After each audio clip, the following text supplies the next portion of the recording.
Bradesco. Entre nós, você vem primeiro. Boa noite. Olá, boa noite. O Jornal da Record começa com um alerta para idosos que moram sozinhos. E sabe por quê?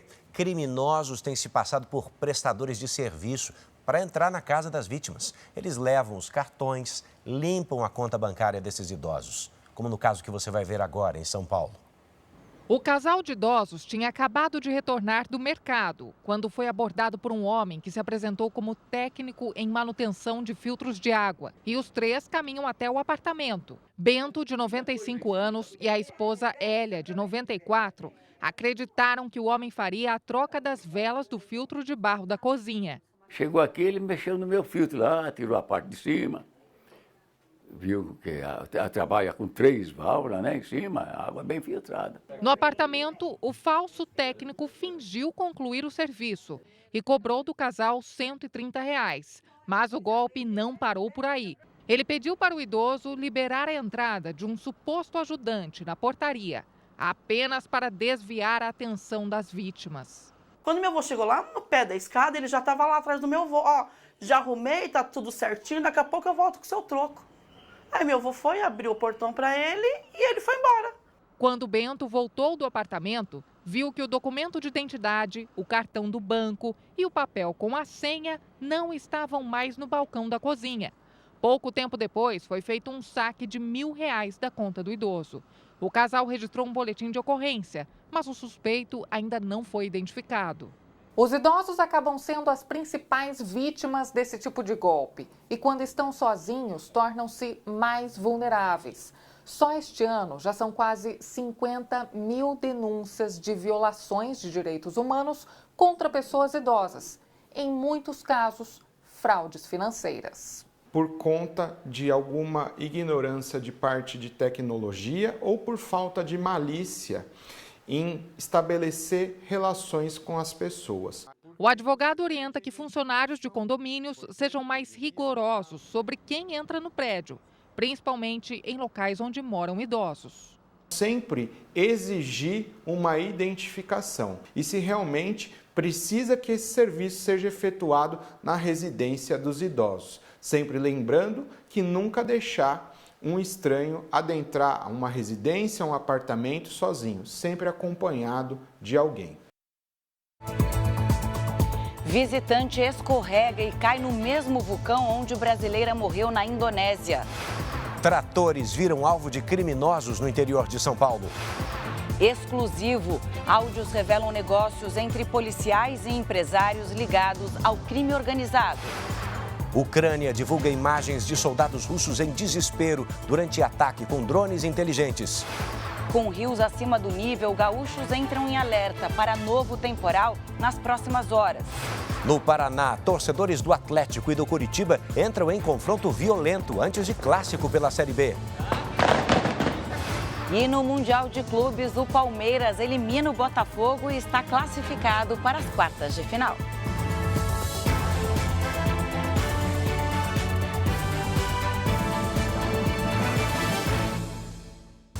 Oferecimento Bradesco, cartões de crédito com benefícios de estrela de cinema.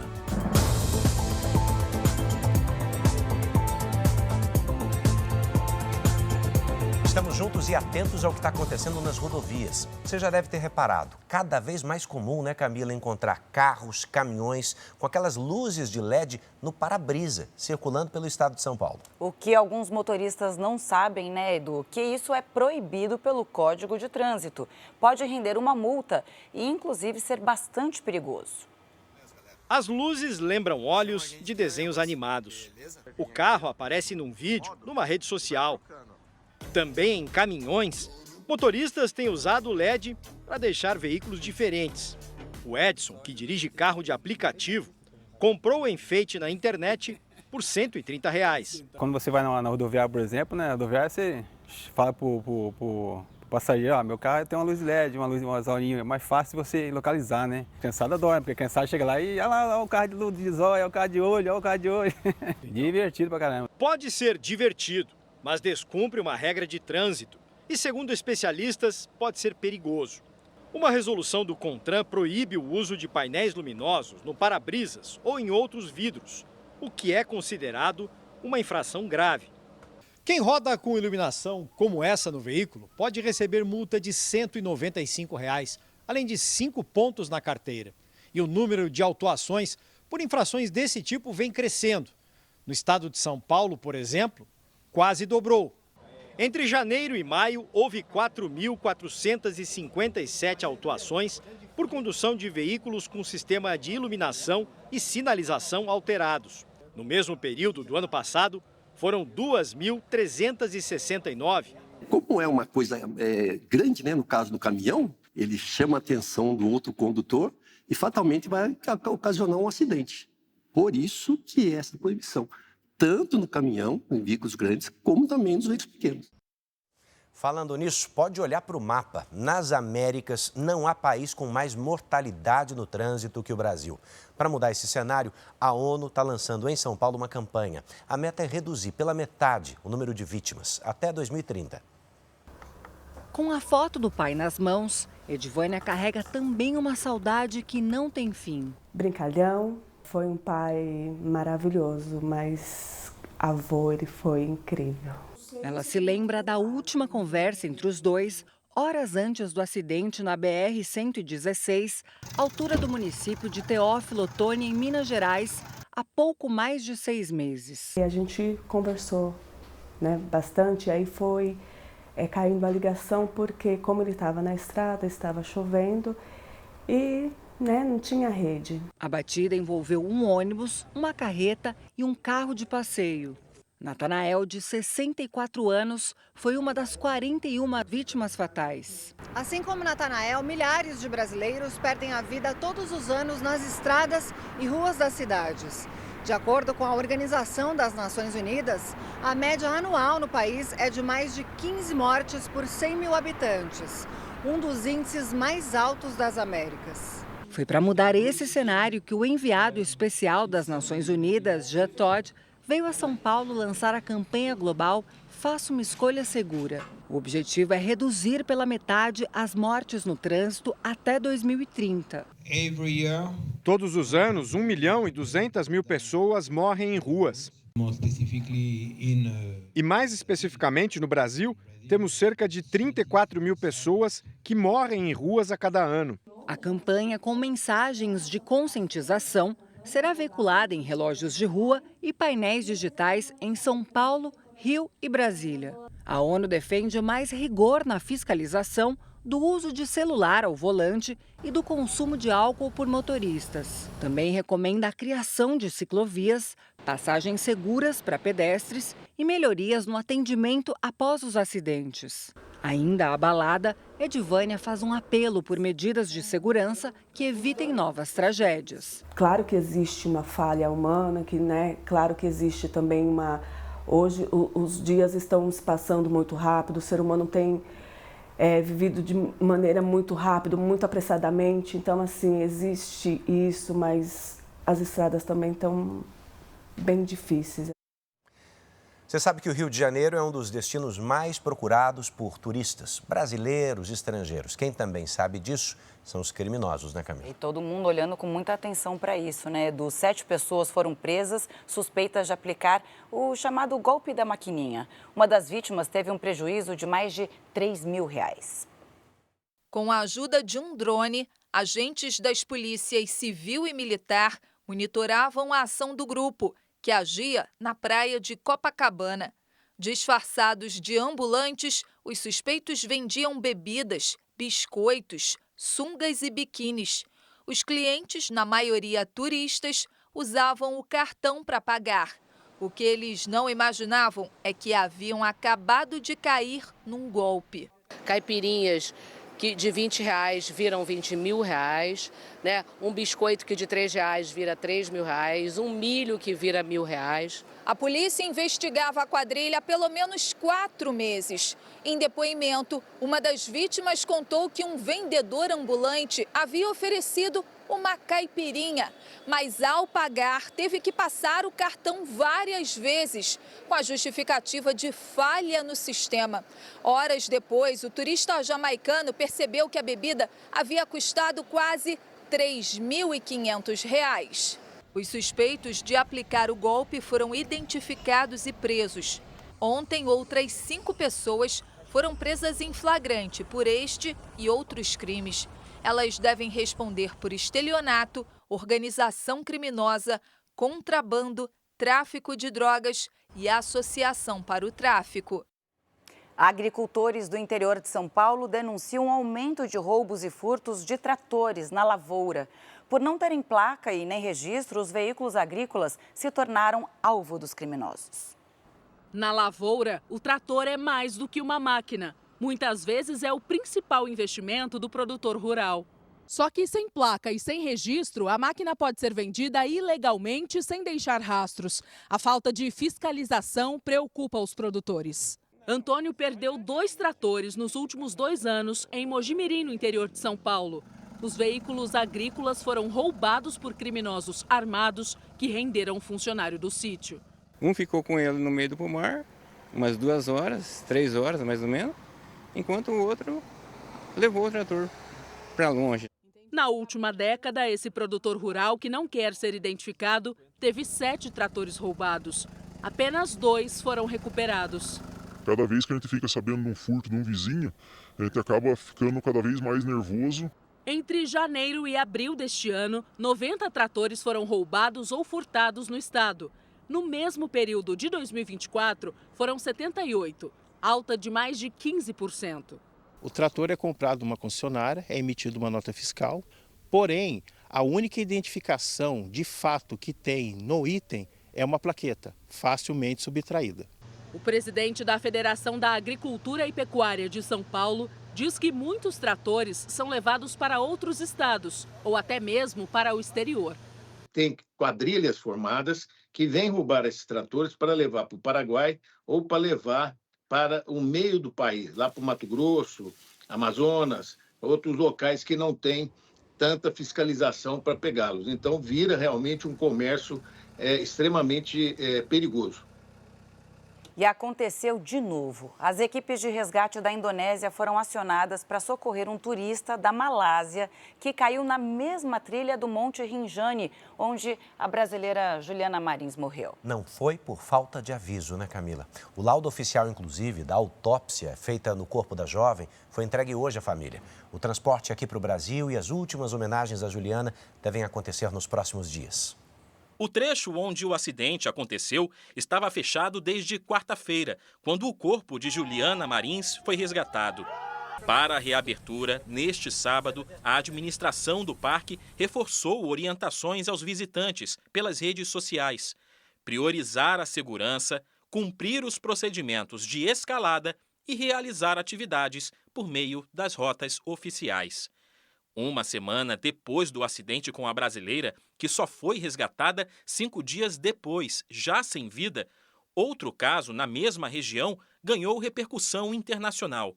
As equipes de resgate foram acionadas para socorrer um turista da Malásia que caiu em outro trecho da trilha. "Estou bem, obrigado", disse o homem que teve ferimentos leves. Em entrevista exclusiva, que será exibida na íntegra amanhã, no Domingo Espetacular, Abdul Agan, o alpinista voluntário que liderou o resgate do corpo de Juliana, deu detalhes da dificuldade de chegar ao local. As pedras são como facas afiadas. Tínhamos medo que até as cordas fossem cortadas. Era preciso tomar muito cuidado para não mexer também com as pedras, porque elas podiam cair a qualquer momento.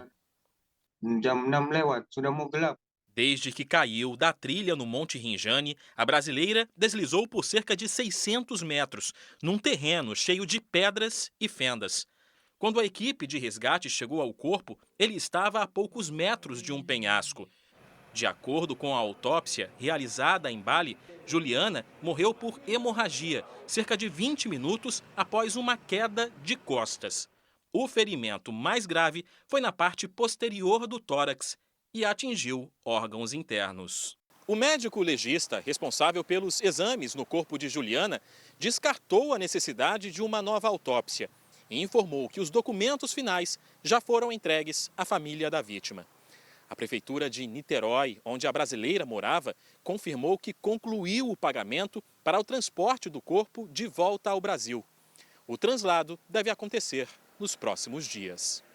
No Brasil, a irmã da publicitária reclamou da forma como as autoridades da Indonésia divulgaram a causa da morte de Juliana.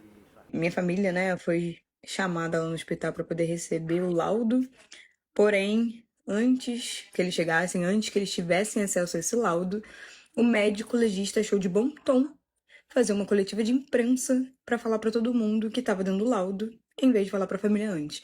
Então, assim, é absurdo atrás de absurdo, atrás de absurdo, e não acaba mais. Uma mulher foi resgatada depois de cair das pedras no mar de uma das praias mais perigosas de Niterói, região metropolitana do Rio de Janeiro. O salvamento foi gravado. A mulher, de 33 anos, tirava fotos na área costeira da praia de Itacoatiara, quando se desequilibrou e caiu na água. O mar estava agitado, com muitas ondas. O bombeiro Henrique Bruto foi o primeiro a chegar até lá. Fui descendo, olhando, e eu avistei um pouco mais à frente a vítima. Quando eu avistei a vítima, eu vi que realmente ela estava nos últimos momentos. Esse salvamento foi o salvamento da minha vida. Henrique conseguiu primeiro afastá-la das pedras. Depois colocou as boias de salvamento até a chegada do helicóptero, que retirou os dois da água. Machucada e com dificuldade para respirar, a vítima foi encaminhada ao hospital e passa bem. Ela estava praticamente inconsciente, não tinha forças. Eu coloquei os braços dela no rescue tube. Quando eu peguei ela, acho que foi o último gás dela. Estou feliz porque a vítima está bem e eu não vejo a hora de poder dar um abraço e agradecer a Deus por isso tudo. Graças a Deus, emocionante.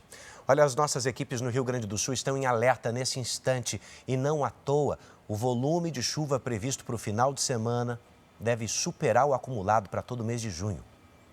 Em São Sebastião do Caí, a cerca de 70 quilômetros de Porto Alegre, 14 famílias foram retiradas em áreas de risco de inundação. A cheia do Rio Caí já desalojou quase 300 pessoas no município. A Defesa Civil Municipal e os bombeiros voluntários já estão com um plano de contingência em execução, devido à previsão da Defesa Civil Estadual de um grande volume de chuvas para as próximas horas e durante este final de semana. Os vales do Rio Pardo e Taquari, no centro do estado, estão em alerta vermelho para inundações.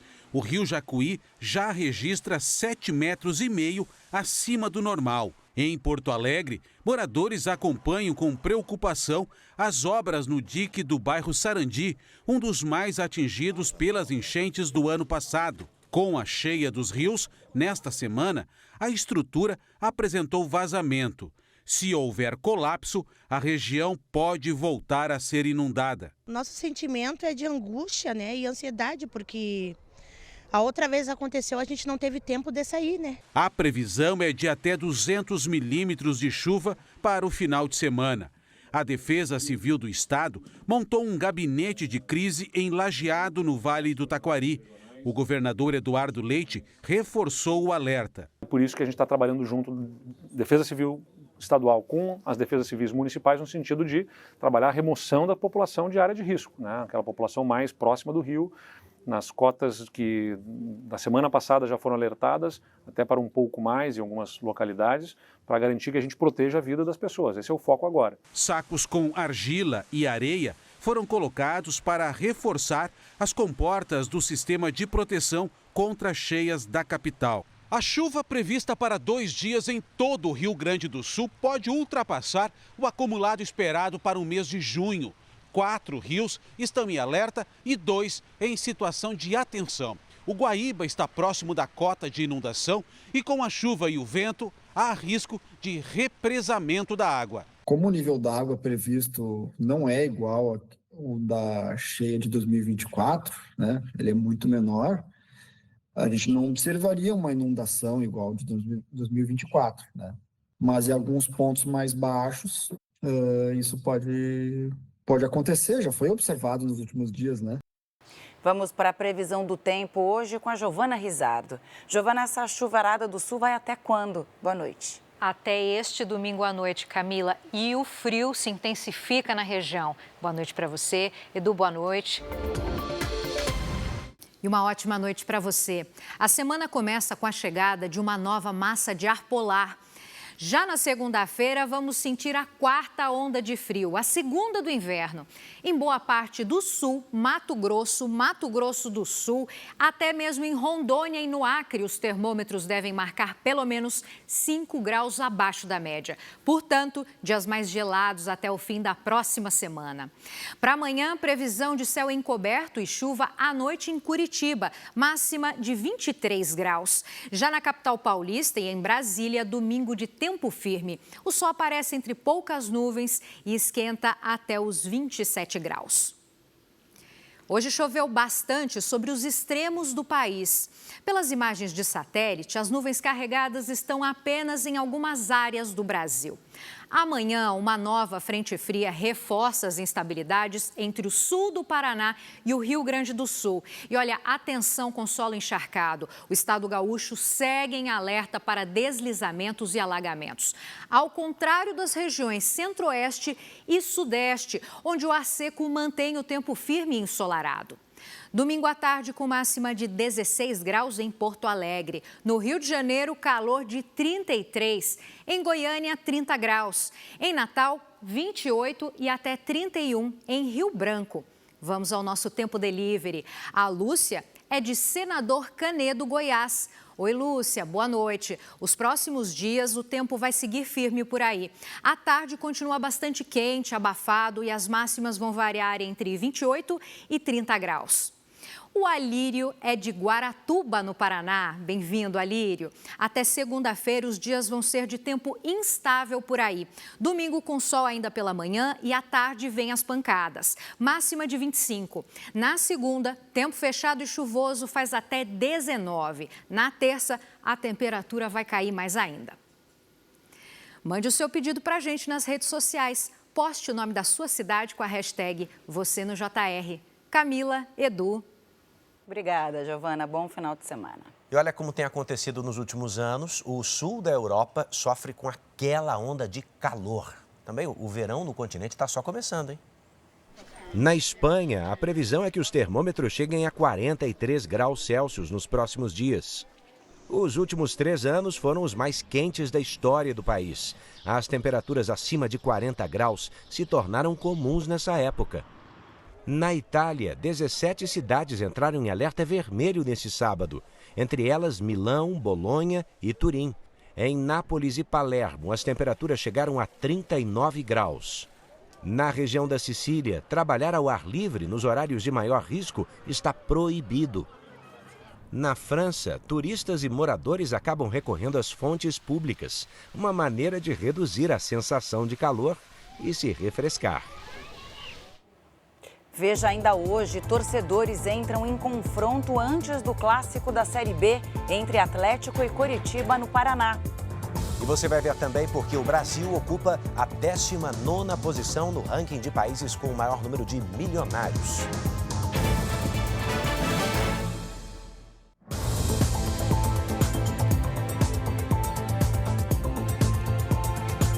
Já estamos de volta para conversar com você sobre a necessidade de diminuirmos o número de fumantes. Você sabia que o Brasil está entre os 4 países do mundo que conseguiram adotar todas as medidas indicadas pela Organização Mundial da Saúde para isso, para reduzir o consumo de cigarros? O anúncio foi feito durante uma conferência internacional na Irlanda. Cozinheira de mão cheia, Isabel vende marmitas. Só que depois de 50 anos fumando, ela mal conseguia sentir o gosto da comida.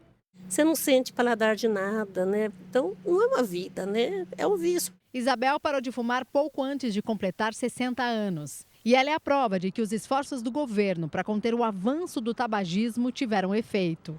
O Brasil está entre os 4 países que implementaram as 6 medidas comprovadas de controle do fumo. O percentual de adultos fumantes passou de 15,6% em 2007 para 9,3% em 2023. Isso é um avanço significativo, graças à implementação das medidas, quase na sua totalidade, orientadas pela Convenção Quadro, que são advertência nos maços de cigarro, proibição total das propagandas nos meios de imprensa em geral, aumento de impostos. No Brasil, a caminhada para estreitar o espaço para os fumantes começou há quase 20 anos, mas foi em 2011 que veio de fato a proibição de fumar em lugares coletivos, como bares, restaurantes e shoppings. Com a diminuição desse espaço, também diminuiu o número de fumantes. Por isso, aqui no Brasil, é o lugar onde a gente menos enfrenta a fumaça de cigarro quando caminha pelas ruas, como o lugar onde eu tô, uma rua super movimentada, bem pertinho da Avenida Paulista. Mas o Brasil pode perder o posto de destaque mundial. Dados do Ministério da Saúde apontam uma tendência de crescimento do tabagismo no país. O último levantamento mostra que mais de 19 milhões de brasileiros se declararam fumantes no ano passado. A maioria, homens. Um aumento de 11,7% para 13,8% da população adulta. Um número que preocupa, principalmente pelos riscos à saúde, segundo este oncologista do Hospital Moriá. Doença cardiovascular, câncer, as doenças pulmonares que tiram a qualidade de vida, antes do paciente ficar doente, ele vai perdendo a capacidade pulmonar. Isabel começou a fumar bem cedo, aos 11 anos de idade, e acabou sofrendo as consequências de tanto cigarro. Hoje, ela trata uma doença pulmonar crônica. Hoje eu não posso reclamar do tratamento nem da doença porque eu provoquei, eu procurei, eu busquei. Então eu tenho que ser consciente e falar para todo mundo, né? Olha o que aconteceu comigo. Ótimo alerta. Reconhecido pela Unesco como Patrimônio Mundial, o Centro Histórico de Salvador, que aliás é lindíssimo, tem mais de 450 imóveis com alto risco de desabamento ou incêndio, uma ameaça para os moradores e turistas. Olha, um casarão, por exemplo, de cerca de 200 anos foi demolido depois que parte da estrutura desabou. O casarão do século XIX já estava interditado. O imóvel, tombado pelo Instituto do Patrimônio Histórico e Artístico Nacional, apresentava risco de desabamento após um incêndio em fevereiro. Nesta semana, parte da estrutura desabou. Uma casa ao lado do imóvel histórico foi atingida. Ninguém ficou ferido. O prejuízo poderia ser maior, poderia ter acontecido algum acidente, né? Poderia ter tido alguma morte. A Defesa Civil vistoriou quase 3.000 casarões no Centro Histórico de Salvador. 451 apresentaram risco elevado de desabamento ou incêndio. O levantamento mostrou que muitos desses imóveis, tombados pelo patrimônio histórico, estão abandonados e sem a manutenção adequada. Fazer alguma coisa, agora não deixar a casa dessa forma que está aí, que vai ser um risco para a vida toda para os moradores. Inclusive aqui tem escola infantil e muitas crianças passam aqui. Em fevereiro deste ano, uma turista de São Paulo morreu dentro de uma igreja do século XVII, no Pelourinho, depois que parte do forro do teto desabou. O local está fechado desde o acidente. O IPHAN foi procurado, mas ainda não se manifestou. Tem algum amigo argentino? Então conta essa para ele. A Argentina está consumindo mais carne brasileira. Desde que o país vizinho suspendeu os impostos para produtos importados, a nossa carne chega às prateleiras do outro lado da fronteira com um preço cada vez mais competitivo. O povo que tem orgulho da parrilha e do assado, como eles chamam o churrasco por aqui, agora pensa 2 vezes antes de comprar a carne bovina. A carne é caríssima. E a carne está a preço dólar. Carne agora só 2 vezes por semana como máximo. Produzir carne na Argentina está mais caro. O aumento do custo foi puxado, entre outros fatores, pela alta dos combustíveis e da energia, além do clima mais seco do ano passado. O estoque interno também está mais escasso, porque a Argentina bateu recorde de exportações de carne de vaca em 2024. Para driblar essa situação, frigoríficos do país aumentaram a importação de países vizinhos, como o Brasil. Segundo dados do setor pecuário, entre janeiro e abril deste ano, a Argentina importou 4.700 toneladas de carne bovina, a maior parte do Brasil. Cada tonelada chegou aqui por um valor até R$ 5.000 abaixo dos preços argentinos. A quantidade de carne importada é pequena, perto do consumo nacional, mas pode ajudar a pressionar os preços para baixo. Para os frigoríficos, está mais barato usar carne importada para fazer hambúrguer e salsicha, por exemplo. El ganado hoy en la Argentina está 20% más caro que lo que está en Brasil. De esa manera también hay carne disponible en Brasil a precios más accesibles que en la Argentina. Nos últimos meses, ficou mais fácil importar produtos para a Argentina por causa da suspensão de impostos sobre operações no exterior. Agora, os alimentos de fora chegam aqui em mais quantidade e variedade e com preços competitivos. A abertura comercial também permitiu que o Brasil aumentasse a venda para o país vizinho de frutas cítricas e produtos de panificação. Mas o carro-chefe é o setor pecuário, incluindo a carne de porco, que pode sair pela metade do preço do bife argentino. Lo que dicen los productores de cerdo es que a ellos les va muy bien cuando la carne vacuna está cara. E olha, depois da cerimônia de ontem à noite, o bilionário Jeff Bezos e a mulher Lauren Sanches realizam hoje uma festa para 200 convidados em Veneza, na Itália. Os recém-casados deixaram o hotel de barco, rumo ao local onde acontece a festa. O espaço, construído no século XII, é uma das sedes da Bienal de Arte de Veneza. Entre os convidados estão a apresentadora americana Oprah Winfrey, o ator Leonardo DiCaprio e Ivanka Trump, filha do presidente dos Estados Unidos, Donald Trump. Eles foram vistos a caminho do evento. Pelo terceiro dia seguido, manifestantes protestaram contra o casamento do bilionário. Uma faixa foi pendurada e sinalizadores foram acesos. Os 3 dias de festa, que terminam hoje, devem custar o equivalente a 250 milhões de reais. Tem bilionário como o Jeff e tem gente rica. A cada dia do ano passado, por exemplo, mais de 1.000 pessoas se tornaram milionárias nos Estados Unidos. Esse dado faz parte de um relatório global de riqueza que analisou 56 países, incluindo o Brasil. Ter um patrimônio de $1 milhão. Os Estados Unidos concentram a maior quantidade de milionários do mundo. O país tem cerca de 23 milhões de pessoas com um patrimônio igual ou superior a $1 milhão. Os dados são do Relatório Global de Riqueza, divulgado por um banco suíço. Segundo o levantamento, em 2024, mais de 1.000 americanos por dia ingressaram nesse seleto grupo. Foram 379 mil ao longo do ano. Em todo o mundo, foram 684 mil novos milionários no ano passado, crescimento de 1,2% em relação a 2023. A análise, feita anualmente, avalia a população de 56 países responsáveis por 92% de toda a riqueza do planeta. No ranking dos países com maior número de milionários, os Estados Unidos lideram com um volume quase 4 vezes maior que o da China, que está na segunda posição. Em seguida, aparecem França, Japão e Alemanha.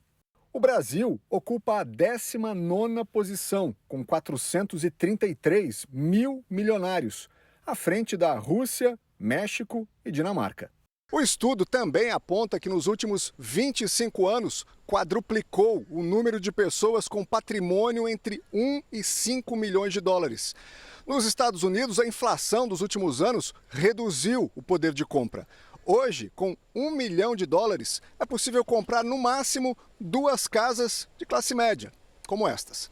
Nos próximos 5 anos, o relatório projeta que a riqueza média por adulto deve continuar crescendo, com os Estados Unidos liderando o avanço. Veja agora os destaques do Domingo Espetacular.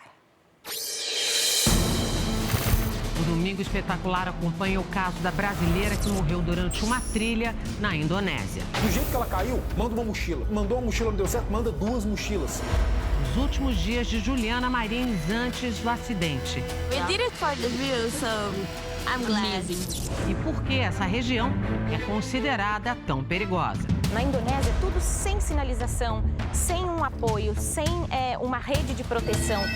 Atenção para o golpe dos agentes de saúde. Criminosos se passavam por funcionários, enganavam idosos, conseguiam senhas e até a biometria das vítimas. Nesse momento, quando ela tira o selfie, o idoso perde todos os dados, já é transferido para o celular da falsa agente de saúde. Tudo isso terminava em transações milionárias. A nossa face é a chave de casa, é a chave da tua vida. Tem a história das 2 oncinhas que foram resgatadas depois que a mãe sumiu e ganharam um novo lar. Tá com fome, hein? E o encontro com o Toquinho. Toquinho é um cachorro que aprendeu a comprar e a carregar a própria ração. Deixa eu dar com dinheiro na boca, meu Deus. Essa história pra lá de saborosa a gente te mostra no Domingo Espetacular, depois do Love and Dance. E nós achamos no Brasil, Toquinho. Toquinho. E um alerta, o Domingo Espetacular é às 7h30 da noite, não perde não, hein? A seguir, exclusivo, áudios revelam negócios entre policiais e empresários suspeitos de envolvimento com o crime organizado. E no futebol, o Palmeiras vence o Botafogo e garante a classificação para as quartas de final do Mundial de Clubes.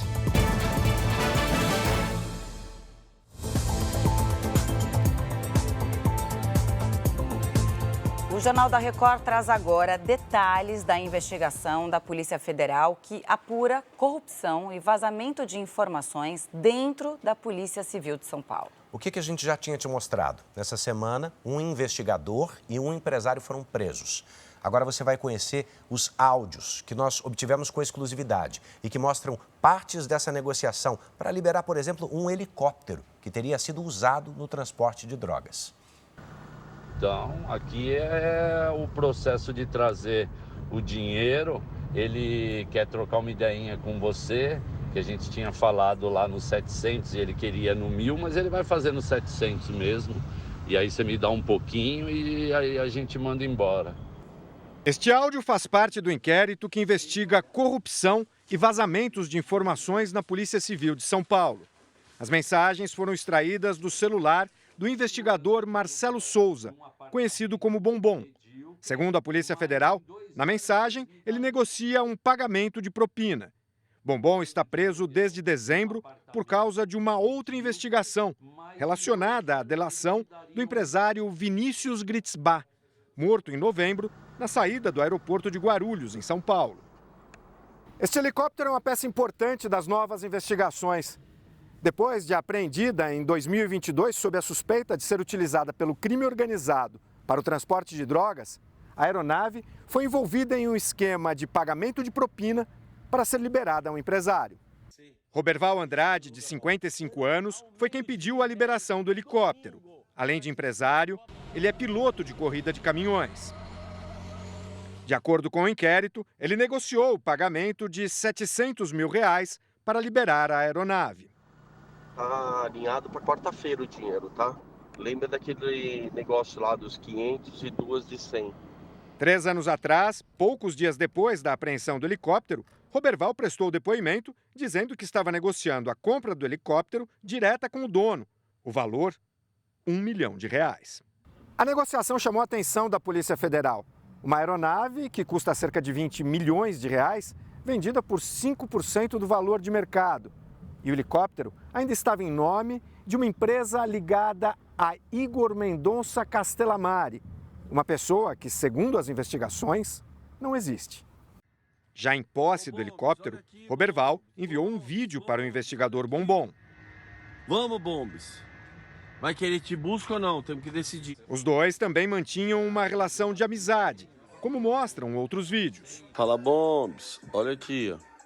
O que eu tô fazendo? Quero te ver, amigo. Beijo grande, viu? Na operação desta semana, a polícia foi ao trailer de competição e à casa do empresário. Foram apreendidos carros de luxo e dinheiro. Outro investigador também foi preso. O advogado Anderson dos Santos Domingues também é investigado. Segundo a Polícia Federal, ele fazia jogo duplo. Recebia dinheiro dos clientes e cobrava taxa dos policiais que recebiam a propina. Eu já vou organizar para a gente tentar tomar alguma coisa do Roberval aí, 50 pelo menos. A investigação ela demonstrou que era um grupo estruturado, né? Então você tinha a participação de servidores públicos, de policiais, você tinha a participação de advogados e dos clientes que se beneficiavam também com essa atividade criminosa. Em nota, a defesa de Marcelo Souza disse que a prisão não tem fundamento legal e que Marcelo vai provar sua inocência. A defesa de Roberval Andrade repudia a acusação de envolvimento com o crime organizado ou qualquer ilícito. O advogado Anderson Domingues não respondeu ao nosso contato. Agora um assunto polêmico, mas que mostra como o poder público vai se adaptando aos tempos que a gente vive. A Prefeitura de Goiânia decidiu liberar o uso de telefone celular no trânsito, desde que o aparelho esteja ali, fixado no suporte, no para-brisa ou no painel do veículo. É uma decisão municipal, mas é bom a gente esclarecer que, pelo Código de Trânsito Brasileiro, é proibido mexer no celular com o carro em movimento. Em meio ao trânsito, é fácil encontrar motoristas com o telefone na mão. É gente rolando a tela, tirando foto.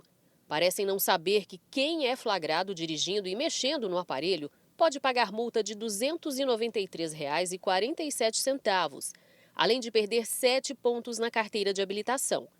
Essa é uma infração gravíssima, segundo o Código Brasileiro de Trânsito. Aqui em Goiânia, uma nova regulamentação permite que o celular seja usado no trânsito, desde que o aparelho esteja num suporte e não seja manuseado com o veículo em movimento. A ideia, de acordo com a Prefeitura, é evitar que pessoas que trabalham com o transporte, como, por exemplo, entregadores e motoristas de aplicativo, sejam multados por mexerem no celular enquanto estão parados num semáforo ou congestionamento. É no suporte veicular, você não pode estar manuseando o celular, você não pode estar com esse celular na mão. É no suporte veicular, né, para que você possa usar o GPS, ligação no Viva Voz, ou então fazer o aceite ou encerramento da sua viagem. Para a presidente da Comissão de Trânsito da Ordem dos Advogados em Goiás, a medida estaria em desacordo com o Manual Brasileiro de Fiscalização de Trânsito. Não deve-se utilizar o celular em momento algum na condução do veículo, ainda que haja uma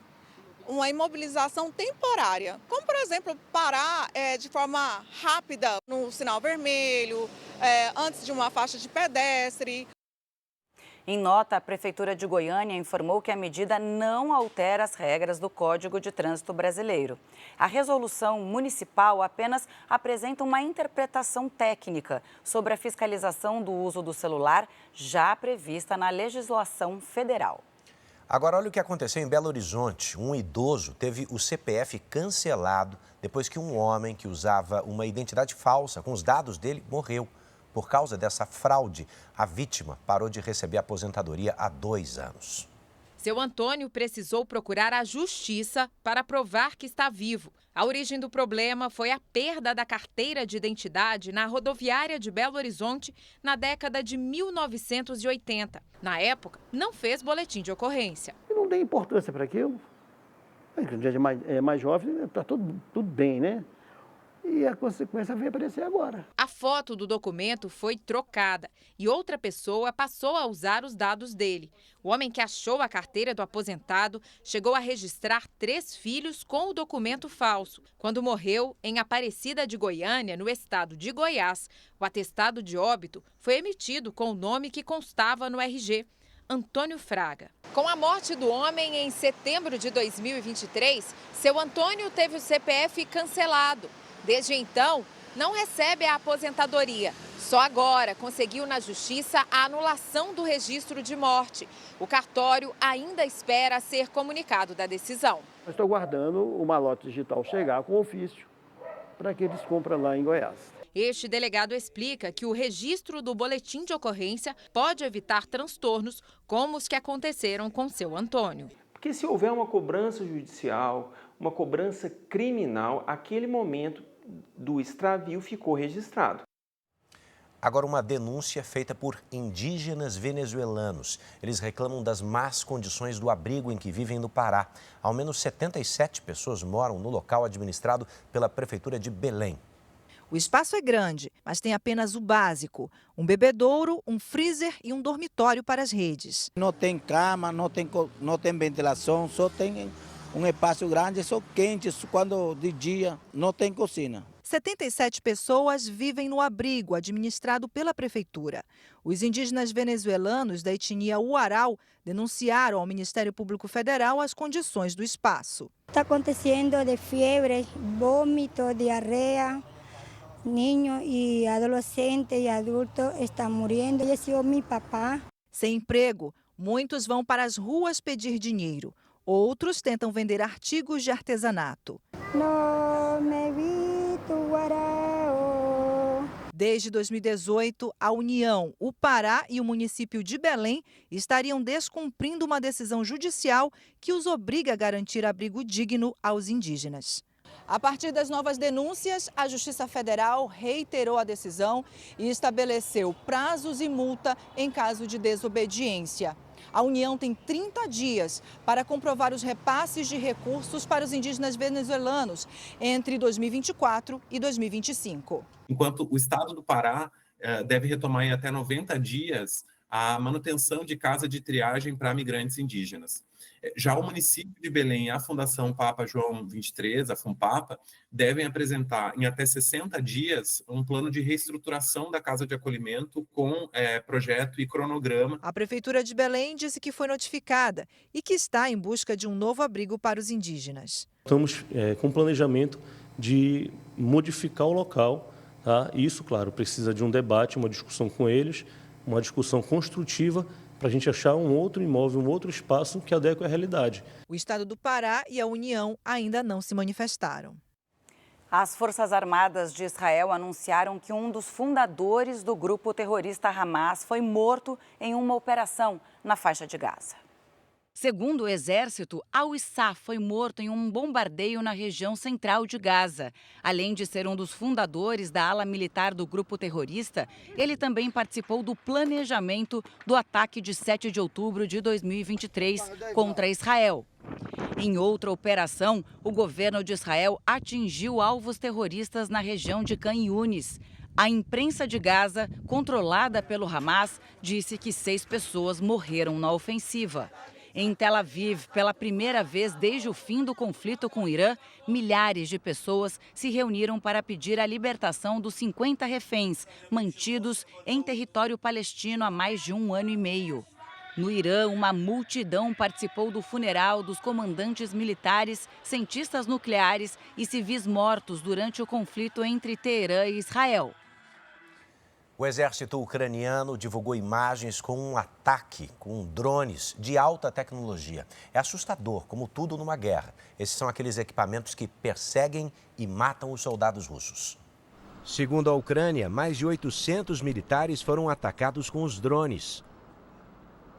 As gravações mostram os soldados tentando fugir até que são atingidos e mortos. Outros veículos usados pelo exército russo também foram alvos da operação. A Rússia também costuma usar drones contra os ucranianos. Hoje, 2 pessoas morreram, 14 ficaram feridas em mais um ataque em Odessa, no sul da Ucrânia. Nos últimos dias, Moscou intensificou os bombardeios. As conversas para uma trégua no conflito, mediadas pelos Estados Unidos, seguem sem avanço. O presidente russo Vladimir Putin disse nesta sexta-feira que o país está pronto para uma nova rodada de negociações. Agora a gente fala de um número que chama a atenção, o de brasileiros que pediram asilo no Reino Unido, que aumentou também nos últimos 2 anos. Essa alta nos pedidos ocorre enquanto o governo britânico adota medidas mais rígidas de controle migratório. O pedido de asilo tem sido a escolha de muitos brasileiros em situação irregular no Reino Unido como forma de evitar a deportação. Mas, na prática, poucos conseguem a aprovação do governo britânico. É preciso comprovar risco real de perseguição política, religiosa, racial ou de gênero, além da incapacidade do Estado brasileiro de oferecer proteção. O número de pedidos de asilo feitos por brasileiros cresceu de forma acelerada nos últimos 2 anos. Entre 2010 e 2020, a média de pedidos de asilo de brasileiros aqui era de 74 por ano. Em 2014, foram apenas 21. Mas o cenário mudou. Desde 2023, esse número saltou para cerca de 2.400 pedidos por ano. O aumento nos pedidos de asilo acontece em um momento de fiscalização mais rigorosa aqui no Reino Unido. Desde que o atual governo assumiu em 2024, a pressão sobre os imigrantes aumentou. Só entre os brasileiros, mais de 600 foram deportados nesse período. O governo britânico também mantém um programa de retorno voluntário, com passagem paga e ajuda financeira equivalente a R$22 mil. O Brasil é o segundo país com maior adesão ao programa. Só no último ano, o número de brasileiros que optaram pelo retorno voluntário cresceu 64%. Mergulha com a gente agora numa pesquisa que descobriu algo interessante. Você sabia que a cauda do tamanduá-bandeira, que é símbolo da fauna no Brasil, ajuda na sobrevivência desse animal que está ameaçado de extinção? E tão importante para a nossa natureza, né? E o estudo do Instituto de Conservação de Animais Silvestres ganhou reconhecimento não só no Brasil, não, internacional. O tamanduá-bandeira passeia tranquilo pela vegetação do Cerrado. Esta é uma das poucas regiões do país onde o animal ainda sobrevive. O bandeira, no nome, é pela longa e exuberante cauda, que pode chegar a 90 centímetros de comprimento. E foi justamente ela o foco de um estudo inédito. Ela serve de cobertor para proteger o animal do frio, do calor, ajuda ele a se comunicar com os outros tamanduás e até com o próprio filhote, ajuda o filhote a se sustentar. O estudo científico teve como base as áreas do Cerrado daqui de Mato Grosso do Sul. Em 2 anos de estudo, os pesquisadores observaram o comportamento do tamanduá e identificaram 11 características da cauda que favorecem a preservação do animal. O tamanduá-bandeira usa esse colete colocado pelos pesquisadores que funciona como GPS para facilitar a localização. Repare que aqui a cauda ajuda o animal a se equilibrar e permanecer em pé. Nessa outra imagem é possível ver que a cauda auxilia a mãe na hora de carregar o filhote. A Alessandra é pesquisadora em comportamento de animais. Ela passou 266 horas em campo, só observando como o animal se relaciona com a natureza. Como a gente não consegue fazer observação noturna por conta até da limitação humana dos olhos, a gente fazia coleta de informações comportamentais somente de dia. Você passar ali 5 horas do dia sem poder se mexer, no silêncio, é bastante desafiador, né? A pesquisa ganhou reconhecimento internacional e foi publicada numa revista científica do Japão. O tamanduá-bandeira é uma espécie que é vulnerável à extinção. E a gente precisa conhecer melhor esse animal, mas também encantar as pessoas para querer preservar, salvar essa espécie. Vamos continuar no assunto animal. Vamos falar da saúde dos pets? Você sabia que a obesidade em cães pode causar diversas complicações de saúde e reduzir a qualidade de vida do seu companheiro? É um problema para todo mundo, mas a prática de exercícios físicos e de alimentação balanceada também pode ajudar o seu cãozinho a enfrentar esse problema. Essa é a Ayla, uma American Bully de 5 anos. E esse aqui é o Mahomes, um bulldog francês com a mesma idade. Sabe o que eles têm em comum? Excesso de peso. É isso mesmo, os cães não estão nos seus melhores dias com a balança. É por isso que o Leonardo veio até esta clínica veterinária em Osasco, na Grande São Paulo. O Mahomes vai ter que fazer dieta. Ele pegou muito peso e a gente vai ter que fazer um trabalho para ele emagrecer um pouquinho. A Ayla também vai ter que fechar a boca. Está com 33 quilos e olha que 2 já ficaram para trás. Ela não tinha uma dieta muito regrada, mas também por conta de ser uma cachorra muito alérgica, tivemos que trocar a ração dela por uma ração hipoalergênica que é mais calórica. Então resolveu o problema da alergia, mas ela começou a apresentar um ganho de peso.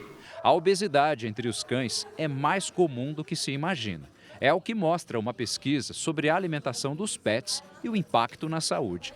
No levantamento, quase 95% dos 250 veterinários entrevistados afirmaram que têm percebido um aumento de cachorros obesos. Por isso, nós trouxemos uma pesquisa inédita que ouviu 2.000 tutores e 250 médicos veterinários para entender qual é o cenário do Brasil e o cenário da obesidade E qual é o ponto de vista tanto de tutores quanto de médicos veterinários em relação ao peso dos pets? Nas clínicas, cães gordinhos viraram pacientes frequentes. A Filomena, aos 9 anos de idade, pesa 18 quilos, mas isso também não é por acaso. Ela passou por 3 cirurgias no joelho, daí é claro que a situação ficou mais difícil.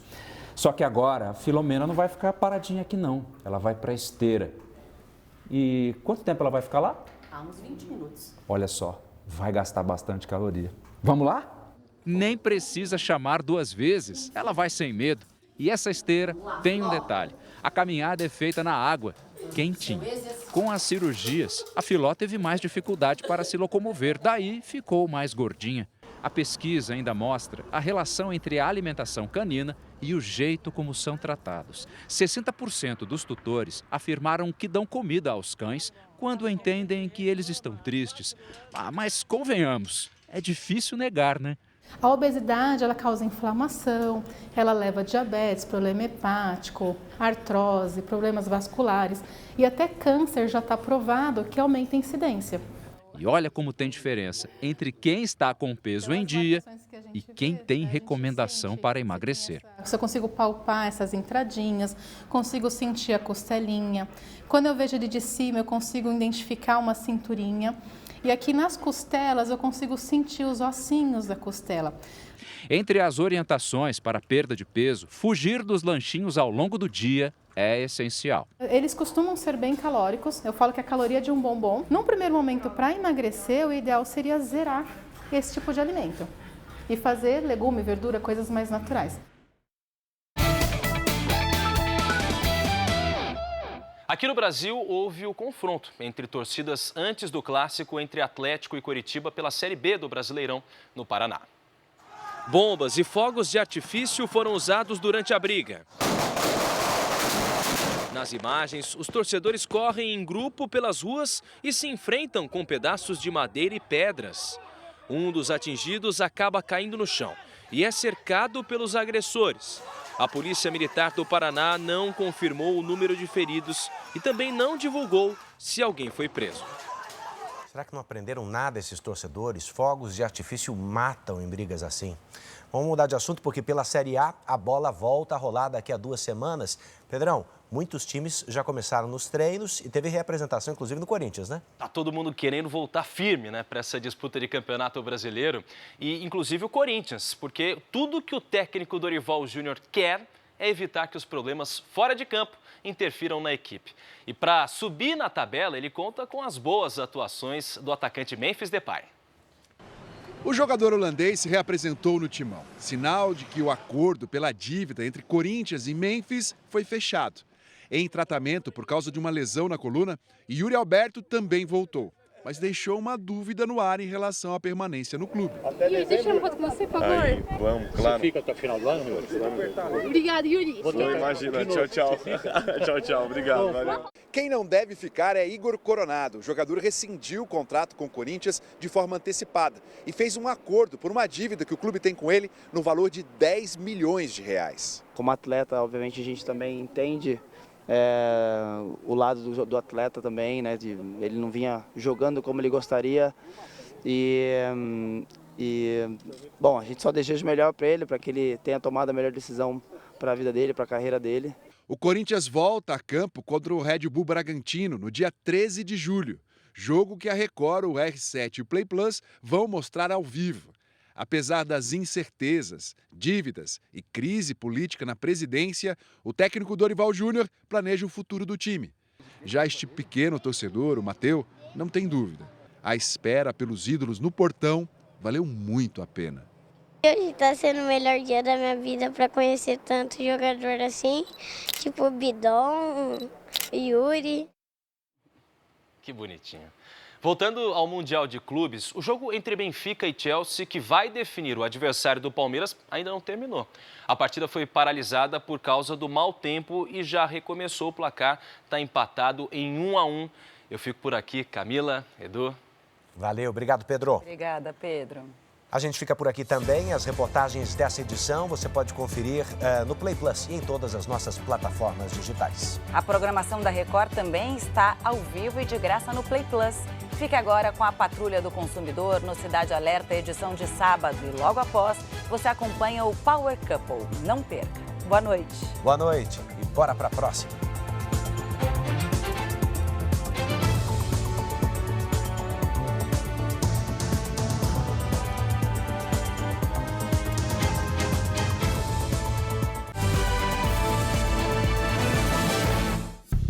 Bradesco, entre nós, você vem primeiro.